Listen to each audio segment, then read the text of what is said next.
25واں پارہ سورۃ الجاثیہ۔ اعوذ باللہ من الشیطان الرجیم، بسم اللہ الرحمن الرحیم۔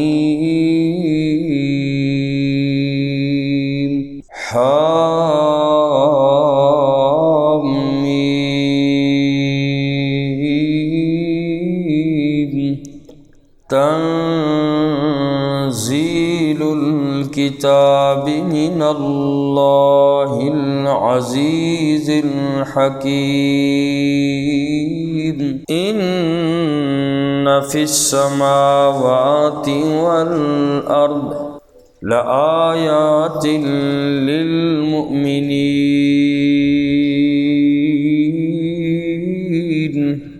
آمنت باللہ صدق اللہ مولانا العظیم۔ سورۃ الجاثیہ مکی سورت ہے، یعنی ہجرت سے پہلے نازل ہوئی۔ قرآن کریم کی ترتیب کے اعتبار سے یہ سورت 45 نمبر کی سورت ہے، اور جبکہ نزول کے اعتبار سے یہ سورت 65 نمبر پر نازل ہوئی۔ اس سے پہلے سورہ دخان 64 نمبر پہ نازل ہوئی، اور اس کے بعد سورۃ الاحقاف ہے 66 نمبر پر نازل ہوئی۔ اس کی 37 آیات مبارکہ ہیں اور صرف 4 رکوع ہیں، اور اسی طرح 644 اس سورت کے کلمات ہیں، 2600 اس سورت مبارکہ کے حروف ہیں، اور اس سورت کا نام سورۃ الجاثیہ ہے۔ اس سورت کا نام جاثیہ اس وجہ سے رکھا گیا، آیت نمبر 28 میں اللہ پاک نے فرمایا وَتَرَىٰ كُلَّ أُمَّةٍ جَاثِيَةً، اور آپ دیکھو گے ہر گروہ کو کہ وہ گھٹنوں کے بل گرا ہوا ہوگا۔ كُلُّ أُمَّةٍ تُدْعَىٰ إِلَىٰ كِتَابِهَا، ہر گروہ کو بلایا جائے گا اس کے اعمال نامے کی طرف۔ تو اس آیت مبارکہ میں قیامت کے ہولناک مناظر کا اللہ نے نقشہ کھینچا، اور قیامت کے دن لوگ اتنے خوف زدہ ہوں گے کہ ڈر کے مارے گھٹنوں کے بل لوگ بیٹھ جائیں گے۔ اسی مناسبت سے اس سورت کا نام جاثیہ رکھا گیا۔ عربی زبان میں جاثیہ ان لوگوں کو کہتے ہیں جو گھٹنوں کے بل بیٹھے ہوں۔ اور اس سورت مبارکہ کا مختصر تعارف یہ ہے کہ یہ سورت حوامیم سبعہ کی 6ٹھی سورت ہے، یعنی حامیم سے شروع ہونے والی 7 صورتیں ہیں، اور اس سے پہلے ہم نے 5 صورتیں پڑھ لی۔ یہ 6ٹھی صورت ہے حامیم والی، اور یہ مکی زندگی کے آخری دور میں نازل ہوئی۔ اور یہ جو 7 حامیم والی صورتیں ہیں، ان کو لباب القرآن یعنی قرآن کا خلاصہ بھی کہا جاتا ہے۔ ان میں اسلام کے بنیادی عقائد، عقیدہ توحید، رسالت، آخرت اور قرآن کی صداقت کو بیان کیا گیا۔ اور اس کے علاوہ اس صورت میں اس بات پر بھی زور دیا گیا کہ اس کائنات میں ہر طرف اللہ کی قدرت کاملہ کی اتنی نشانیاں پھیلی ہوئی ہیں کہ ایک انسان اگر ان پر غور کرے تو اس نتیجے پر پہنچے گا کہ اس انتظام کے چلانے میں اللہ کا کوئی شریک نہیں ہے۔ مکہ کے مشرکین نے جن کو اللہ کا شریک بنایا، اس صورت میں غور کرو تو پتہ چلے گا زمین و آسمان کے نظام کو چلانے میں اللہ کا کوئی شریک نہیں، اور اس نظام کو تنے تنہا اکیلے اللہ کی ذات چلا رہی ہے۔ اور حامیم پہلی آیت مبارکہ یہ حروف مقطعات میں سے ہے، اس کا معنی اللہ کے علاوہ کوئی بھی نہیں جانتا۔ اور دوسری آیت مبارکہ میں تنزیل الکتاب من اللہ العزیز الحکیم، قرآن کریم کی حقانیت اور صداقت کو اللہ نے بیان کیا۔ مشرکین مکہ کے اعتراض کا جواب بھی دیا۔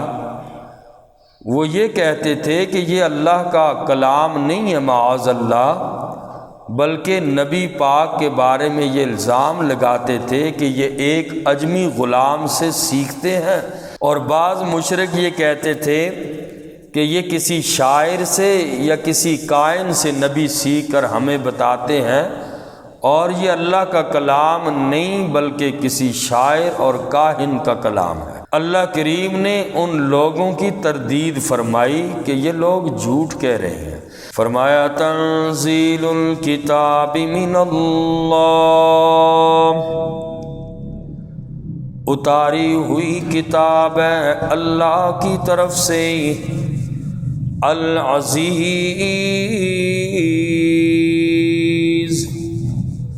جو غالب ہے، زبردست ہے انتقام لینے میں، الحکیم بڑی حکمت والا ہے، مخلوق کی تدبیر بڑی حکمت سے چلا رہا ہے اللہ کریم۔ یہ قرآن اس اللہ کی طرف سے نازل کیا ہوا ہے، یہ کسی بندے کا کلام نہیں ہے۔ ان فی السماوات والارض، بے شک آسمانوں میں اور زمینوں میں، لآیات للمؤمنین،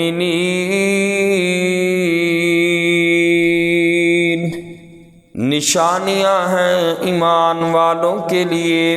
اس آیت میں اللہ نے توحید کے دلائل دیے۔ زمین و آسمان میں اللہ نے غور کرنے کے بارے میں فرمایا کہ لوگوں غور کرو۔ آسمانوں اور زمینوں میں اہل ایمان کے لیے بے شمار نشانیاں ہیں۔ آسمانوں کی بلندیوں پر غور کرو، آسمان کے نیچے تمہیں کوئی ستون نظر نہیں آئے گا، کوئی دیوار نظر نہیں آئے گی، اور پھر آسمان میں سورج کو دیکھو، چاند کو دیکھو، تاروں کی کہکشاؤں کو دیکھو، ایک ایک چیز اللہ کی قدرت کی نشانی ہے، اور اللہ کی توحید کی اور اللہ کی وحدانیت کی ہر چیز گواہی دے رہی ہے۔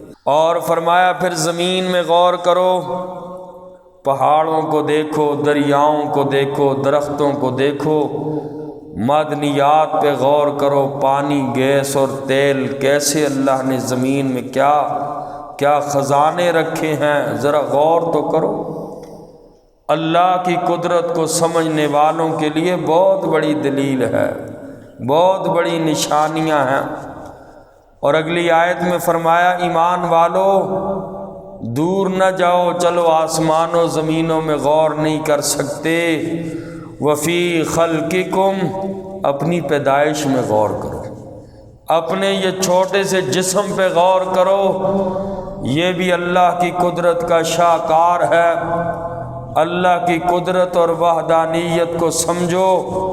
حقیر قطرے سے اللہ نے خون کا لوتھڑا بنایا، پھر اللہ نے بوٹی بنائی، پھر ہڈی چڑھائی، پھر اللہ کریم نے انسان کو کتنی اچھی شکل و صورت دی، انسانی شکل اللہ نے دی۔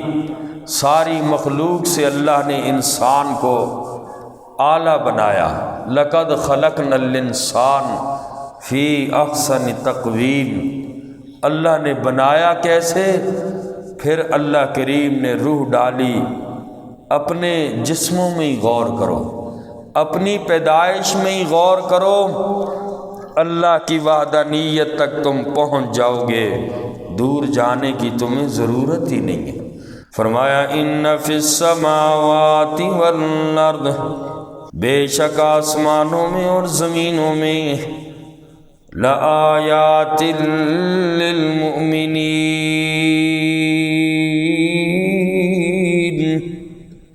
البتہ نشانیاں ہیں ایمان والوں کے لیے، وفی خلقکم، دور جانے کی ضرورت نہیں، اپنی پیدائش میں تم ذرا غور کرو، وفی خلقکم، اور تمہارے پیدا کرنے میں، وما یبث من دابہ،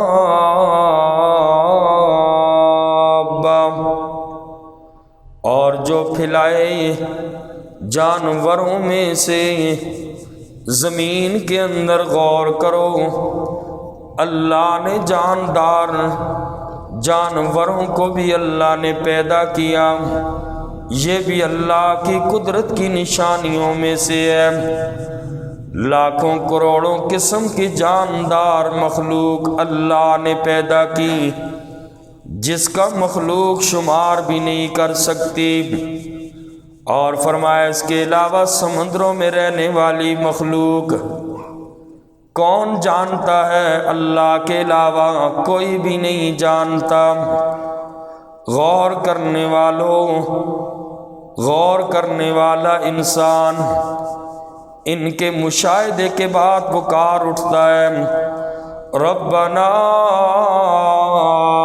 ما خلقت هذا باطلا، اے میرا اللہ، دنیا کے اندر آپ نے جتنے بھی جاندار، کیڑے مکوڑے، جانور، درندے پرندے اللہ تو نے بنائے، ربنا ما خلقت هذا باطلا، اللہ تو نے ان میں سے کوئی بھی چیز بیکار نہیں پیدا کی، کوئی بھی بیکار نہیں، بلکہ ان چیزوں میں تیرے لیے وحدانیت کے اللہ نے دلائل رکھی ہیں، اس لیے بندہ اللہ کی نشانیوں میں غور کر۔ آیات لقوم یوقنون، نشانیاں ہیں اس قوم کے لیے جو یقین رکھتی ہے۔ واختلاف اللیل والنہار، اور دن اور رات کے بدلنے میں اللہ کی وحدانیت پر یہ چیزیں بھی دلالت کرتی ہیں۔ غور تو کر بندہ، دن اور رات کے تغیر اور تبدل میں بھی اللہ کی قدرت اور اس کی وحدانیت کی نشانیاں ہیں۔ وَمَا أَنزَلَ اللَّهُ مِنَ السَّمَاءِ، اور جو اللہ نے آسمان سے نازل کیا، مِن رِزْقٍ، رزق میں سے، مراد اس سے بارش ہے۔ اللہ فرماتی ہیں اس بارش پہ غور کر، کون ہے بارش کو برسانے والا؟ میں اللہ نہ برساؤں تو کائنات میں کسی میں طاقت نہیں بارش برسانے کی۔ وما انزل اللہ، اور جو اللہ نے نازل کیا، من السماء من رزق، آسمان سے رزق، فَأَحْيَا بِهِ الْأَرْضَ بَعْدَ مَوْتِهَا، پس زندہ کیا اس پانی کے ذریعے زمین کو، بعد موتها، اس زمین کے بنجر ہو جانے کے بعد۔ اے بندہ ان چیزوں میں غور تو کر، آسمان سے میں پانی کو کیسے برساتا ہوں، پھر بنجر زمین کو میں اللہ کیسے زندہ اور آباد کرتا ہوں۔ یہ زمینوں کا زندہ کرنے والا، پانی برسانے والا میں اللہ، ان اختیارات میں میرے ساتھ کوئی بھی مخلوق کے اندر شریک نہیں ہے۔ وَتَصْرِيفِ الرِّيَاحِ، اور ہواؤں کی گردش میں آیات لقوم یعقلون، نشانیاں ہیں اس قوم کے لیے جو عقل رکھتی ہے۔ دیکھیں ہر آیت مبارکہ کے بعد اللہ نے فرمایا لآیات للمؤمنین، لآیات لقوم یوقنون، یہ ہر لقوم یعقلون، آیات لقوم یعقلون، عقل والو، یقین رکھنے والو، ایمان والو، زمین میں بھی آسمانوں میں بھی تمہارے لیے بڑی نشانیاں ہیں۔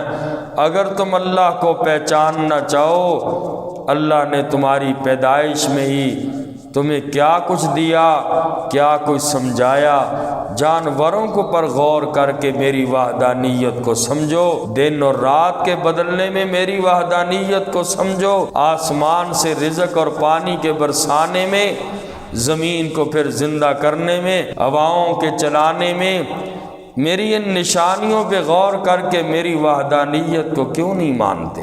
کیوں میرے ساتھ غیروں کو شریک کرتے ہو؟ اللہ ہم سب کو عمل کی